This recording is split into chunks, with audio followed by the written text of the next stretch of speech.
ನಾನು ವಿದೇಶದಲ್ಲಿ ಇದ್ದೆ. ಇಂದು ನನ್ನ ತಂಗಿಯ ಮದುವೆ ಅಂತ ಬಂದೆ. ಆದರೆ ಮಂಟಪದಲ್ಲಿ ನನ್ನ ತಂಗಿ ಮತ್ತು ತಮ್ಮ ಇಬ್ಬರು ಮದುವೆ ಆಗುತ್ತಿದ್ದಾರೆ. ಅದು ಹೇಗೆ ಸಾಧ್ಯ?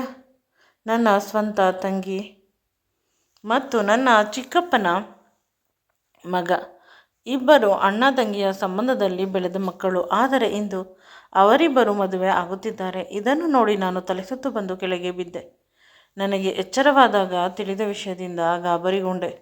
ಅದೇನೆಂದರೆ ನನ್ನ ತಂಗಿಯನ್ನು ಯಾರೋ ಒಬ್ಬರು ಅಯ್ಯೋ, ನನ್ನ ಹೆಸರು ಕಾವ್ಯ. ನಾನು ಮತ್ತು ನನ್ನ ತಂಗಿ ಇಬ್ಬರೇ ಮಕ್ಕಳು.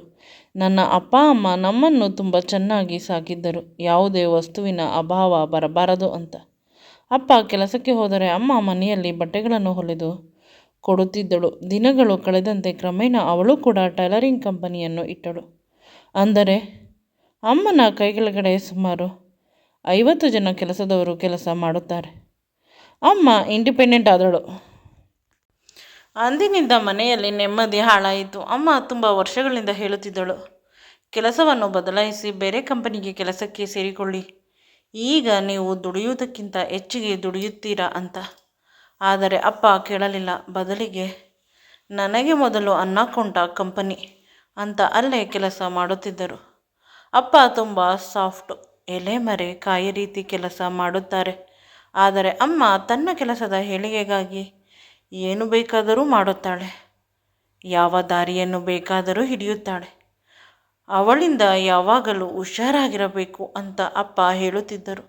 ಒಮ್ಮೊಮ್ಮೆ ಅಪ್ಪನನ್ನು ಕೂಡ ತನ್ನ ಸ್ವಂತ ಮಕ್ಕಳನ್ನು ಅವಳ ಉಪಯೋಗಕ್ಕೆ ಬಳಸಿಕೊಳ್ಳುತ್ತಿದ್ದಳು.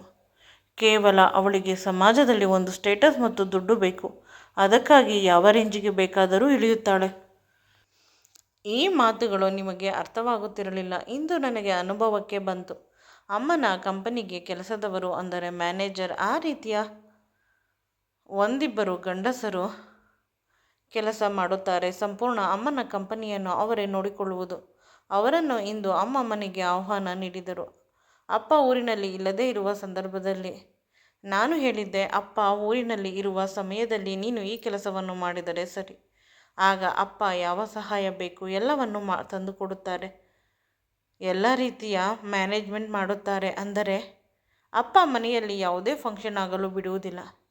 ಗಂಡಸರು ಬರುತ್ತಾರೆ, ನನ್ನ ಹೆಣ್ಣು ಮಕ್ಕಳನ್ನು ನೋಡುತ್ತಾರೆ ಅಂತ ಬೇಸರ ಮಾಡಿಕೊಳ್ಳುತ್ತಾರೆ. ಅದಕ್ಕಾಗಿ ಅವರಿಲ್ಲ, ನಾವು ಮ್ಯಾನೇಜ್ ಮಾಡೋಣ ಚಿನ್ನು ಪ್ಲೀಸ್. ಚಿಕ್ಕವಳಾದಾಗ ಅರ್ಥವಾಗುತ್ತಿರಲಿಲ್ಲ. ದೊಡ್ಡವಳಾದಂತೆ ಅರ್ಥವಾಯಿತು. ಅಮ್ಮನ ಮ್ಯಾನೇಜರ್ ಮತ್ತು ಅವರ ಕೆಲಸದವರು ನನ್ನನ್ನು ಇಸುಕುತ್ತಿದ್ದರು. ನನ್ನ ಹೊಟ್ಟೆಯನ್ನು ನನ್ನ ಕೆನ್ನೆಗೆ ಮುತ್ತು ಕೊಡುತ್ತಿದ್ದರು. ನನ್ನ ಕೂದಲನ್ನು ಎಳೆಯುತ್ತಿದ್ದರು. ನಿನ್ನನ್ನು ದತ್ತು ತೆಗೆದುಕೊಂಡು ಹೋಗಿ ನಾನೇ ಸಾಕುತ್ತೇನೆ, ಎಷ್ಟು ಮುದ್ದಾಗಿದ್ದೀಯಾ ಅಂತ ನನ್ನ ತುಟಿಯ ಬಳಿ ಅವರ ತುಟಿಯನ್ನು ಇಡಲು ಒಮ್ಮೆ ಬಂದಿದ್ದ. ನಾನು ಜೋರಾಗಿ ಅವನನ್ನು ತಳ್ಳಿದೆ. ಆಗ ಅಮ್ಮ ಕೋಪಗೊಂಡು ನನ್ನ ಕೆನ್ನೆಗೆ ಹೊಡೆದರು. ಅವರು, ಅಂಕಲ್ ಏನು ಮಾಡಿದರೂ ಮಾಡಿಸಿಕೊಳ್ಳಬೇಕು. ನಿನ್ನ ಅಪ್ಪ ನನಗೆ ಸಹಾಯವಾಗಿ ನಿಂತಿಲ್ಲ, ಕೆಲಸದಲ್ಲಿ ಇವರುಗಳು ಸಹಾಯವಾಗಿ ನಿಂತಿರುವುದು. ಏನೋ ಮುದ್ದಾಗಿದ್ದಾಳೆ ಮಗು ಅಂತ ಮುತ್ತು ಕೊಟ್ಟರೆ ಏನಾಯಿತು? ಅಮ್ಮ ಕೆನ್ನೆಗಲ್ಲ ತುಟಿಗೆ ಅಂತ ಹೇಳಿದಾಗ ಅಮ್ಮ ತುಟಿಗಾದರೆ ಏನಾಗಿ ಬಿಡುತ್ತದೆ? ಅವರು ಕೊಟ್ಟ ಚಾಕ್ಲೇಟ್ ತಿನ್ನುವುದಿಲ್ಲವೇ? ಈ ರೀತಿ ಅಮ್ಮ ಎಲ್ಲರ ಎದುರಿಗೆ ನನ್ನನ್ನು ಬೈದಳು. ನನಗೆ ಅವಮಾನವಾಯಿತು. ಪುನಃ ಆ ಮನುಷ್ಯ ನನಗೆ ಚೆನ್ನಾಗಿ ಬೈದ, ನಿನ್ನ ಅಮ್ಮನನ್ನು ನೋಡಿ ಕಲಿತುಕೋ ಅಂತ. ಅಮ್ಮನ ಕೆನ್ನೆಗೆ ಮುತ್ತು ಕೊಟ್ಟ ನನಗೆ ಬೇಸರವಾಗಿ ಆ ಮನುಷ್ಯನನ್ನು ದೂರ ತಳ್ಳಿ ರೂಮಿಗೆ ಹೋಗಿ ಬಾಗಿಲನ್ನು ಹಾಕಿಕೊಂಡೆ. ನನ್ನ ತಂಗಿಯನ್ನು ಕೂಡ ಎಳೆದುಕೊಂಡು ಹೋದೆ. ಇದು ನಮಗೆ ಸೇಫ್ ಜಾಗ ಅಲ್ಲ ಅನ್ನೋದು ನನಗೆ ತಿಳಿಯಿತು. ಆಗ ಅಪ್ಪನನ್ನು ಬಲವಂತ ಮಾಡಿದೆ, ಯಾವುದೇ ಕಾರಣಕ್ಕೂ ಮನೆಯಲ್ಲಿ ಇರುವುದಿಲ್ಲ. ನೀನು ಇಲ್ಲದೇ ಇದ್ದಾಗ ಅಮ್ಮ ನನಗೆ ತುಂಬ ಮನೆ ಕೆಲಸ ಕೊಡುತ್ತಾಳೆ. ನಾನು ನನ್ನ ಸುಂದರವಾದ ಬದುಕನ್ನು ಕಟ್ಟಿಕೊಳ್ಳಬೇಕು. ಅವಳ ಕೆಲಸ ಜಾಸ್ತಿ ಇರುವುದರಿಂದ ತುಂಬ ಜನ ಬರುತ್ತಾರೆ. ಬಂದವರೆಲ್ಲ ನನ್ನನ್ನು ಮತ್ತು ತಂಗಿಯನ್ನು ನೋಡುತ್ತಾರೆ. ನಾವು ಹೆಣ್ಣು ಮಕ್ಕಳು ಅಂತ ಮೇಲಿಂದ ಕೆಳಗಡೆವರೆಗೆ ಏನೋ ಹೆಚ್ಚು ಕಡಿಮೆ ಆಗಿದೆ ಅಂತ ನನ್ನ ಕೈಯನ್ನು ಹಿಡಿದುಕೊಂಡು ಹೇಳಿದರು. ನಿನ್ನ ಅಪ್ಪ ಇರುವವರೆಗೂ ನಿನ್ನನ್ನು ಯಾವುದೇ ಕಾರಣಕ್ಕೂ ಹಾಸ್ಟೆಲ್ಗೆ ಸೇರಿಸುವುದಿಲ್ಲ, ನೀನು ಇಲ್ಲೇ ಇರಬೇಕು ಅಂತ. ವಿಧಿ ಇಲ್ಲದೆ ಅಪ್ಪನ ಬಲವಂತಕ್ಕೆ ಒಪ್ಪಿಕೊಂಡೆ. ಆದರೆ ಇಂದು ಪುನಃ ಅಪ್ಪ ಅಜ್ಜಿಗೆ ಹುಷಾರಿಲ್ಲ ಅಂತ ಊರಿಗೆ ಹೋಗಿದ್ದರು. ನಮ್ಮನ್ನು ಮತ್ತು ಅಮ್ಮನನ್ನು ಕರೆದರೂ ಕೂಡ ಅಮ್ಮ ಹೋಗಿಲ್ಲ, ನನಗೆ ಕಂಪನಿಯಲ್ಲಿ ತುಂಬ ಕೆಲಸವಿದೆ ಅಂತ. ನಮಗೆ ಎಕ್ಸಾಮ್ ಇದೆ ಅಂತ ನಾನು ಮತ್ತು ತಂಗಿ ಮುಂದಿನ ವಾರ ಬರುತ್ತೇವೆ ಅಂತ ಹೇಳಿದೆವು. ಇಂದು ಅಮ್ಮ ಮನೆಯಲ್ಲಿ ಪಾರ್ಟಿ ಇಟ್ಟುಕೊಂಡಿದ್ದಾಳೆ. ಅಜ್ಜಿಗೆ ಹುಷಾರಿಲ್ಲ, ಪಾರ್ಟಿ ಇಟ್ಟುಕೊಂಡಿದ್ದಾಳೆ. ಇದು ಒಂದು ರೀತಿ ಬೇಸರವಾಯಿತು. ಆದರೆ ಅಮ್ಮನ ಜೊತೆ ಏನು ಮಾತನಾಡಿದರು? ಅವಳು ಕಡ್ಡಿಯನ್ನು ಗುಡ್ಡ ಮಾಡುತ್ತಾಳೆ, ವಿಷಯವನ್ನು ದೊಡ್ಡದು ಮಾಡುತ್ತಾಳೆ. ಅದಕ್ಕಾಗಿ ಮೌನವಾದೆ. ಈ ವಿಷಯ ಇಷ್ಟೊಂದು ಕೆಟ್ಟೋಗಿದೆ ಅಂತ ಗೊತ್ತಾಗಿರಲಿಲ್ಲ. ಆದರೆ ನನಗೆ ನನ್ನ ತಂಗಿ ಬೇಕು. ನಾನು ಬೇಕಾದರೆ ಓಡಿ ಹೋಗುತ್ತೇನೆ. ಆದರೆ ನನ್ನ ತಂಗಿಯನ್ನು ಏನು ಮಾಡುವುದು? ಈಗ ಒಂದು ಹೊಸ ಐಡಿಯಾ ಹೊಳೆಯಿತು. ಅಜ್ಜಿಗೆ ಹುಷಾರಿಲ್ಲ, ಹೇಗಿದ್ದರೂ ಅಪ್ಪ ಹೋಗಿದ್ದಾರೆ. ಬೆಂಗಳೂರಿನಲ್ಲಿ ಒಳ್ಳೆ ಡಾಕ್ಟರ್ ಬಳಿ ತೋರಿಸೋಣ ಅಂತ ಹೇಳಿ ಅಪ್ಪನಿಗೆ ಅಜ್ಜಿಯನ್ನು ಇಲ್ಲಿಗೆ ಕರೆದುಕೊಂಡು ಬಂದು ಬಿಡಿ ಅಂತ ಹೇಳಿದೆ. ಮೊದಲು ಅಪ್ಪ ಯೋಚಿಸಿದರು. ನಂತರ ನೀನು ಸರಿಯಾದ ನಿರ್ಧಾರ ಮಾಡಿದೆ ಮಗು, ನೀನು ಹೇಳಿದ ಮೇಲೆ ನನಗೆ ತಿಳಿಯಿತು ಅಂತ ಅಪ್ಪ ಅಜ್ಜಿಯನ್ನು ಕರೆದುಕೊಂಡು ಬಂದುಬಿಟ್ಟರು. ಅಮ್ಮ ತುಂಬ ಬೇಸರ ಮಾಡಿಕೊಳ್ಳಲು ಅಮ್ಮನಿಗೆ ಈ ವಿಷಯ ಸ್ವಲ್ಪ ಕೂಡ ಇಷ್ಟವಾಗಲಿಲ್ಲ. ಆದರೆ ಅಪ್ಪನಿಗಾಗಿ ಅವಳು ಒಪ್ಪಿಕೊಳ್ಳಲೇಬೇಕಿತ್ತು. ಅವರ ಮನೆತನಕ್ಕಾದರೂ ಅವಳು ಅಪ್ಪನನ್ನು ಬಿಡುವುದಿಲ್ಲ, ಅದು ಎಲ್ಲರಿಗೂ ಗೊತ್ತು. ಅಜ್ಜಿಯನ್ನು ನೋಡಿಕೊಳ್ಳಲು ಒಂದು ನರ್ಸನ್ನು ಇಟ್ಟರು. ನರ್ಸ್ ಅಜ್ಜಿಯನ್ನು ನೋಡಿಕೊಳ್ಳುತ್ತಿದ್ದರು. ಅಪ್ಪ ಸಮಯಕ್ಕೆ ಸರಿಯಾದ ಮಾತ್ರೆಗಳನ್ನು ತಂದು ಕೊಡುತ್ತಿದ್ದರು. ಮೊಮ್ಮಕ್ಕಳು ನಾವುಗಳು ನೋಡಿಕೊಳ್ಳುತ್ತಿದ್ದೇವೆ. ಅಷ್ಟೇ ಅಲ್ಲ, ಅಜ್ಜಿಯ ಸಂಬಂಧಿಕರು, ಅಪ್ಪನ ಸಂಬಂಧಿಕರು ಎಲ್ಲರೂ ಬಂದು ಪ್ರತಿದಿನ ಅಜ್ಜಿಯನ್ನು ನೋಡಿಕೊಂಡು ಹೋಗುತ್ತಿದ್ದರು. ಅಪ್ಪನ ಚಿಕ್ಕಪ್ಪನ ಮಗ ಪಕ್ಕದ ಬೀದಿಯಲ್ಲಿ ಇರುವುದು ಅಮ್ಮನ ಭಯಕ್ಕೆ ಬರುತ್ತಿರಲಿಲ್ಲ. ಆದರೆ ಅಜ್ಜಿ ಬಂದ ಮೇಲೆ ಅಜ್ಜಿಯನ್ನು ನೋಡಲು ಅಲ್ಲಲ್ಲೇ ಬರುತ್ತಾರೆ. ಇದು ನನಗೆ ತುಂಬ ಖುಷಿಯ ವಿಷಯ ಅಂತ ಅನಿಸಿತು. ಇದೇ ಕೆಲಸ ಮಾಡಲು ಅಮ್ಮನಿಗೆ ಕಷ್ಟವಾಗುತ್ತದೆ ಅಂತ ಮನೆ ಕೆಲಸದವರನ್ನು ಅಪ್ಪ ಇಟ್ಟಿದ್ದಾರೆ. ಅಜ್ಜಿಗೆ ಊರಿನಲ್ಲಿ ಇರುವ ಮನೆಗಳ ಬಾಡಿಗೆ ಬರುತ್ತದೆ. ಅದನ್ನು ಕೂಡ ಅಪ್ಪ ಈಗ ಮನೆ ಖರ್ಚಿಗೆ ಬಳಸಿಕೊಳ್ಳುತ್ತಿದ್ದಾರೆ. ಸಂಸಾರ ದೊಡ್ಡದಾದಷ್ಟು ಅಪ್ಪನಿಗೆ ಖರ್ಚು ಮಾಡುವುದು ಕಷ್ಟವಾಗುತ್ತಿದೆ. ಆಗ ಅಜ್ಜಿ, ನನ್ನ ಬಾಡಿಗೆ ಮನೆಗಳನ್ನು ನಿನ್ನ ಆದಾಯಕ್ಕೆ ಬಳಸಿಕೊ ಅಂತ ಹೇಳಿದರು. ಎಲ್ಲ ಚೆನ್ನಾಗಿ ನಡೆಯುತ್ತಾ ಹೋಗುತ್ತಿದೆ. ಆದರೆ ದಿನಗಳು ಕಳೆದಂತೆ ಅಜ್ಜಿ ಹುಷಾರಾಗುತ್ತಿದ್ದಾರೆ. ಇಂದು ನಾಳೆ ಅಂತ ಹೇಳುತ್ತಿದ್ದ ಅಜ್ಜಿ ಈಗ ಇನ್ನು 10 ವರ್ಷ ಆರಾಮವಾಗಿ ಇರಬಹುದು ಅಂತ ಡಾಕ್ಟರ್ ಹೇಳಿದರು. ಆದರೆ ಅಜ್ಜಿ ಊರಿಗೆ ಹೋಗಲು ಒಪ್ಪಲಿಲ್ಲ. ಅಲ್ಲಿ ಏನಾದರೂ ಹೆಚ್ಚು ಕಡಿಮೆ ಆದರೆ ಮಧ್ಯರಾತ್ರಿಯಲ್ಲೇ ನನ್ನನ್ನು ಯಾರು ನೋಡಿಕೊಳ್ಳುತ್ತಾರೆ? ಇಲ್ಲಿ ಆದರೆ ನೀವು ನೋಡಿಕೊಳ್ಳುತ್ತೀರಾ, ನಾನು ನಿಮ್ಮನ್ನು ಬಿಟ್ಟು ಹೋಗುವುದಿಲ್ಲ ಅಂತ ನನ್ನನ್ನು ಮತ್ತು ನನ್ನ ತಂಗಿಯನ್ನು ಗಟ್ಟಿಯಾಗಿ ತಬ್ಬಿಕೊಂಡು ಅಳಲು ಶುರು ಮಾಡಿದರು. ಅಪ್ಪನ ಕಣ್ಣುಗಳು ಆನಂದ ಬಾಷ್ಪದಿಂದ ತುಂಬಿ ಬಂತು. ಆದರೆ ಅಮ್ಮನಿಗೆ ಖುಷಿಯಾಗಲಿಲ್ಲ. ಅವಳಿಗೆ ಮನಸ್ಸಿನಲ್ಲಿ ತುಂಬ ಸಂಕಟವಾಗುತ್ತಿದೆ. ಅವಳ ಸ್ವಾತಂತ್ರ್ಯಕ್ಕೆ ಧಕ್ಕೆ ಆಗುತ್ತದೆ. ಅಮ್ಮನ ಹುಡುಗ ಗೆಳೆಯರನ್ನು ಅಜ್ಜಿ ಒಪ್ಪಿಕೊಳ್ಳುವುದಿಲ್ಲ, ಅರ್ಥ ಮಾಡಿಕೊಳ್ಳುವುದಿಲ್ಲ. ಡೈರೆಕ್ಟ್ ಕ್ಲಾಸ್ ತೆಗೆದುಕೊಳ್ಳುತ್ತಾರೆ. ಜೀವನ ತುಂಬ ಸುಂದರವಾಗಿತ್ತು. ಆದರೆ ಅಮ್ಮ ನನ್ನನ್ನು ಎಲ್ಲಿ ನೆಮ್ಮದಿಯಾಗಿ ಇರುವುದಕ್ಕೆ ಬಿಡುತ್ತಾಳೆ?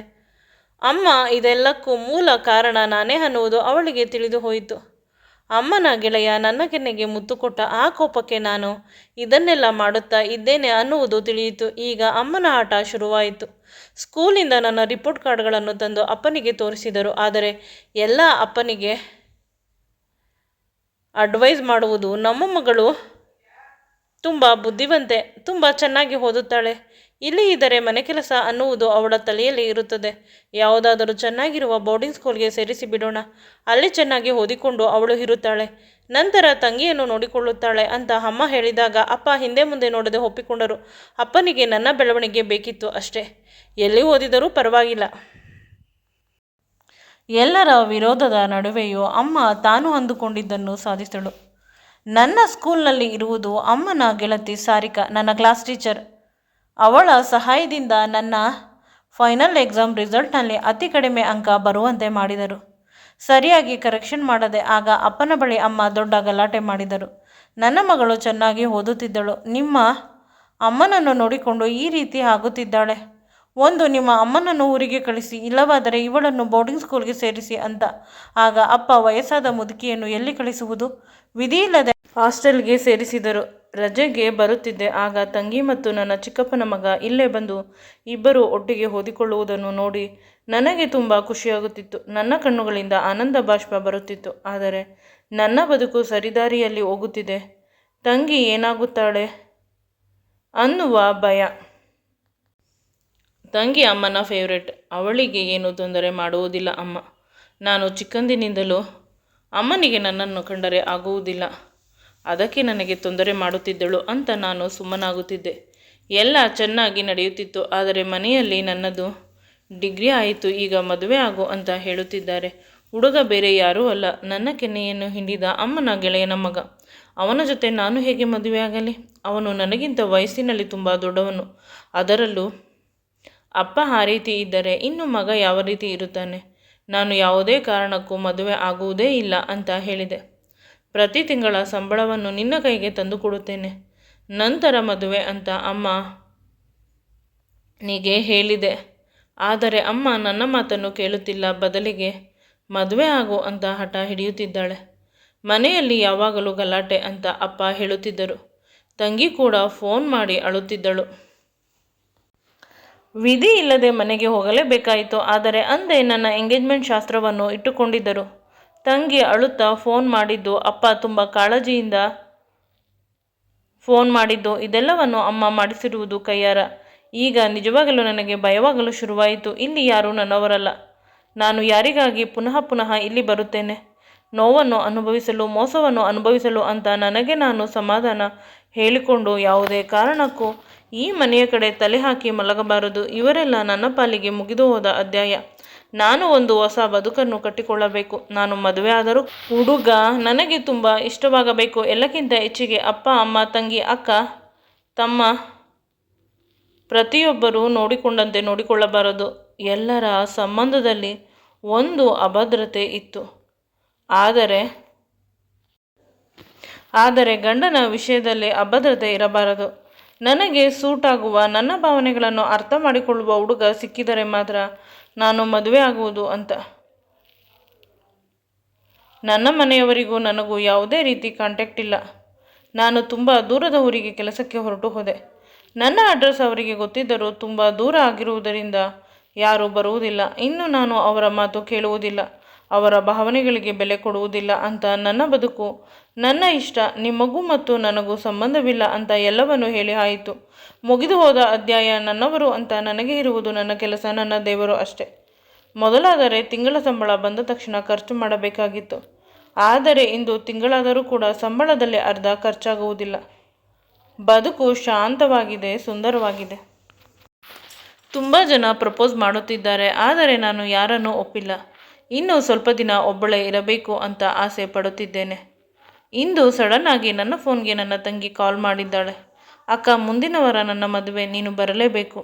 ನೀನು ಆಗುವುದಿಲ್ಲ ಅಂತ ಹೇಳಿದರೆ ನನ್ನ ಮೇಲೆ ಆಣೆ ಅಂತ ಹೇಳಿ ಮದುವೆಯ ಕಾರ್ಡನ್ನು ಕಳಿಸಿದಳು. ಆ ಕಾರ್ಡನ್ನು ನೋಡಿ ಬೆಚ್ಚಿದೆ.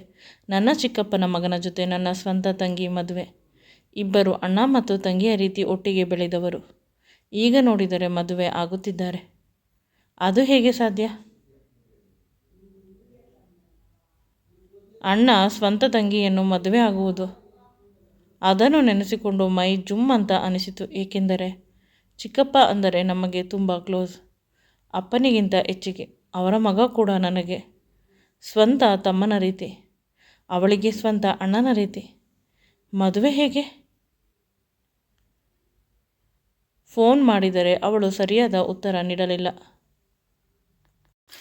ಅಮ್ಮನನ್ನು ಮಾತನಾಡಿಸುವುದು ವ್ಯರ್ಥ ಅಂತ ಅಪ್ಪನಿಗೆ ಕಾಲ್ ಮಾಡಿದರೆ ಅಪ್ಪ ಸರಿಯಾದ ಉತ್ತರ ಕೊಡಲಿಲ್ಲ. ಚಿಕ್ಕಪ್ಪನಿಗೆ ಕಾಲ್ ಮಾಡಿದರು. ಅವರು ಬೈದರು. ನಮ್ಮ ಇಷ್ಟ, ನಮ್ಮ ಮಗ, ನಿನಗೆ ಯಾವ ಅಧಿಕಾರ ಇಲ್ಲ. ಆದರೆ ಮದುವೆಗೆ ಬಾ. ನೀನು ಮದುವೆಗೆ ಬಂದರೂ ಬಂದಿಲ್ಲ ಆದರೂ ನಾವು ಮದುವೆಯನ್ನು ಮಾಡುತ್ತೇವೆ. ಕೆಲವು ವರ್ಷಗಳಿಂದ ನೀನು ನಮ್ಮಿಂದ ದೂರ ಇದ್ದೀಯ. ನಿನ್ನನ್ನು ಬಿಟ್ಟು ಬದುಕುವುದನ್ನು ನಾವು ಕಲಿತುಕೊಂಡಿದ್ದೇವೆ ಅಂತ ಕೆಟ್ಟದಾಗಿ ಬೈದರು. ನನಗೆ ದುಃಖವಾಯಿತು. ಚಿಕ್ಕಪ್ಪ ಅಂತ ಅಳುತ್ತಿದ್ದೇನೆ. ನಮ್ಮ ಮಗುವಿಲ್ಲ ಅಂತ ನಾವು ಅತ್ತಿದ್ದೇವೆ. ಆದರೆ ನೀನು ಮಾತ್ರ ನೆಮ್ಮದಿಯಾಗಿರಬೇಕು ಅಂತ ಫೋನ್ ಕಟ್ ಮಾಡಿಬಿಟ್ಟರು. ಇವರ ಮಾತುಗಳಿಂದ ಒಂದಂತೂ ಅರ್ಥವಾಯಿತು, ಯಾರಿಗೂ ನನ್ನ ಬಗ್ಗೆ ಕಾಳಜಿ ಇಲ್ಲ, ಪ್ರೇಮವಿಲ್ಲ. ಅದಕ್ಕಿಂತ ಹೆಚ್ಚಾಗಿ ತಂಗಿಯ ಮದುವೆಯನ್ನು ತಮ್ಮನ ಜೊತೆ ಮಾಡುತ್ತಿದ್ದಾರೆ. ಇದನ್ನು ಹೇಗಾದರೂ ಮಾಡಿ ತಪ್ಪಿಸಬೇಕು ಅಂತ ನಿರಂತರವಾಗಿ ಯೋಚಿಸುತ್ತಿದ್ದೆ.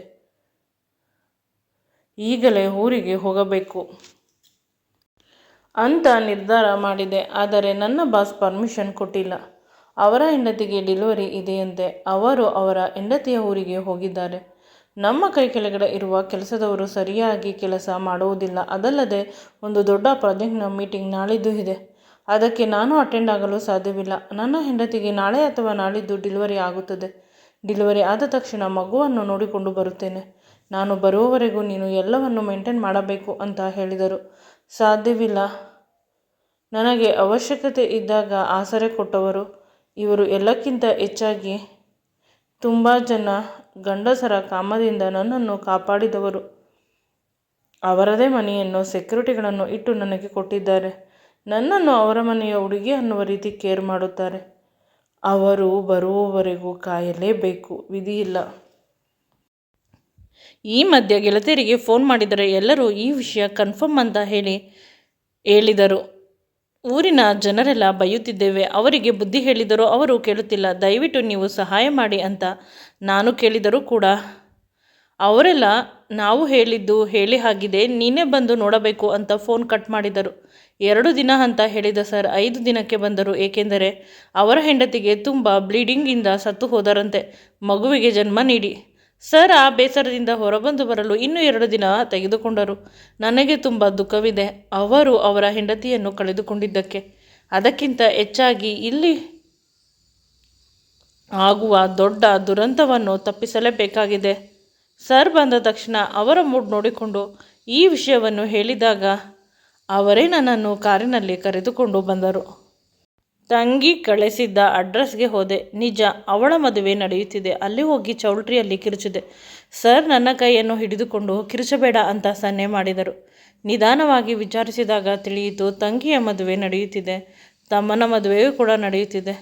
ನನ್ನ ತಂಗಿ ಅವಳು ಪ್ರೀತಿಸಿದ ರಾಕೇಶ್ನನ್ನು ಮದುವೆ ಮಾಡಿಕೊಳ್ಳುತ್ತಿದ್ದಾಳೆ. ತಮ್ಮ ನನ್ನ ಅತ್ತೆ ಮಗಳು ಕೀರ್ತನಳನ್ನು ಮದುವೆ ಆಗುತ್ತಿದ್ದಾನೆ.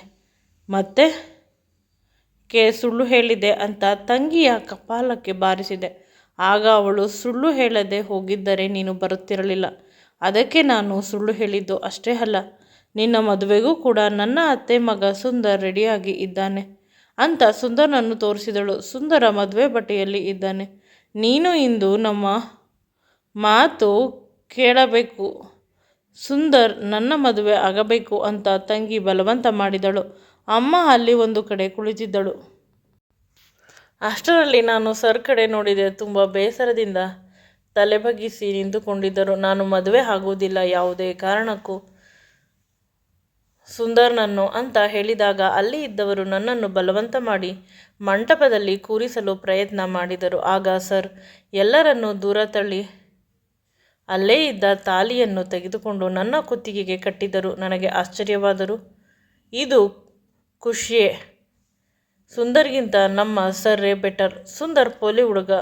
ಈಗ ಸ್ವಲ್ಪ ಜವಾಬ್ದಾರಿ ಬಂದಿರಬಹುದು, ಆದರೆ ಅವನ ಜೊತೆ ಸಂಸಾರ ಮಾಡುವುದು ಸಾಧ್ಯವೇ ಇಲ್ಲ. ಆದರೆ ನಮ್ಮ ಸರ್ ತುಂಬ ಒಳ್ಳೆಯವರು. ನಾನು ಅಳಲು ಶುರು ಮಾಡಿದೆ. ನೀನು ನನ್ನ ಮತ್ತು ನನ್ನ ಮನೆಯ ರಾಣಿ ಆಗುತ್ತೀಯ. ನನ್ನ ಹೆಂಡತಿ ಈ ಪ್ರಪಂಚವನ್ನು ಬಿಟ್ಟು ಹೊರಟು ಹೋದಳು. ಅದಕ್ಕಾಗಿ ನಿನ್ನನ್ನು ಮದುವೆಯಾಗಿಲ್ಲ. ನಿನ್ನಷ್ಟು ಒಳ್ಳೆಯ ಹುಡುಗಿಯನ್ನು ಇವರೆಲ್ಲ ತುಂಬ ಕೆಟ್ಟದಾಗಿ ಬಳಸಿಕೊಳ್ಳುತ್ತಾರೆ. ಇವರಿಂದ ರಕ್ಷಣೆ ಮಾಡಲು ಅಂತ ಹೇಳಿದರು. ಸರನ್ನು ನಾನು ಮೊದಲು ಮೀಟ್ ಮಾಡಿದಾಗ ಅವರಿಗೆ ಮದುವೆ ಆಗಿರಲಿಲ್ಲ. ಆಗಿನಿಂದಲೇ ತುಂಬ ಪ್ರೀತಿ. ಆದರೆ ದುರಾದೃಷ್ಟದಿಂದ ಅವರು ಒಂದು ಹುಡುಗಿಯನ್ನು ಪ್ರೀತಿ ಮಾಡಿ ಮದುವೆಯಾದರು ನನ್ನ ಕಣ್ಣೆದುರಿಗೆ. ಆಗ ನನ್ನ ಹೃದಯ ಸತ್ತು ಹೋಗಿತ್ತು. ಆದರೆ ಇಂದು ಅದೇ ಮನುಷ್ಯ ನನ್ನ ಅಪ್ಪಣೆ ತೆಗೆದುಕೊಳ್ಳದೆ ನನಗೆ ತಾಳಿ ಕಟ್ಟಿದ. ನನ್ನ ಪ್ರೀತಿ ನನಗೆ ಮರಳಿ ಸಿಕ್ಕಿತು. ಇದರಿಂದ ನನಗೆ ತುಂಬ ಖುಷಿಯಾಯಿತು. ಆಕಾಶ ಕೈಗೆ ಸಿಕ್ಕಿತು ಅನ್ನುವಷ್ಟು ಖುಷಿಯಾಯಿತು. ನನ್ನ ಹಣೆಗೆ ಮುತ್ತು ಕೊಟ್ಟರು. ಅಲ್ಲಿ ಇರುವವರಿಗೆಲ್ಲ ವಾರ್ನ್ ಮಾಡಿದರು. ಇವಳು ನನ್ನ ಹೆಂಡತಿ, ಇವಳ ತಂಟೆಗೆ ಬಂದರೆ ಗ್ರಹಚಾರ ಸರಿಯಾಗಿರುವುದಿಲ್ಲ ಅಂತ ಹೇಳಿ ನನ್ನನ್ನು ಅವರ ಮನೆಗೆ ಕರೆದುಕೊಂಡು ಹೋದರು. ಅವರ ಹೆಂಡತಿಯಾಗಿ, ಅವರ ಮಗುವಿಗೆ ಅಮ್ಮನಾಗಿ. ಆ ಪುಟ್ಟ ಮಗು ನನ್ನ ಮಡಿಲಲ್ಲಿ ಬಂದಾಗ ನನ್ನ ತಾಯ್ತನ ಜಾಗೃತವಾಯಿತು. ಇವಳೇ ನನ್ನ ಮೊದಲ ಮಗಳು ಅಂತ. ಅವಳ ಕೆನ್ನೆಗೆ ಮುತ್ತು ಕೊಟ್ಟೆ. ಆಗ ನನ್ನ ಕಣ್ಣುಗಳಿಂದ ಆನಂದ ಬಾಷ್ಪ ಅವಳ ಕಾಲ ಮೇಲೆ ಬಿದ್ದು ಆ ಮಗು ಕೂಡ ನಗಲು ಶುರು ಮಾಡಿತು. ನನ್ನ ಸುಂದರವಾದ ಬದುಕು ಇಂದಿನಿಂದ ಆರಂಭವಾಯಿತು. ಮುಂದೆ ಈ ವಿಡಿಯೋ ನಿಮಗೆ ಇಷ್ಟವಾಗಿದ್ದಲ್ಲಿ ದಯವಿಟ್ಟು ನನ್ನ ಚಾನಲನ್ನು ಲೈಕ್ ಮಾಡಿ, ಶೇರ್ ಮಾಡಿ ಮತ್ತು ಸಬ್ಸ್ಕ್ರೈಬ್ ಮಾಡಿ. Thanks for watching and keep supporting me always.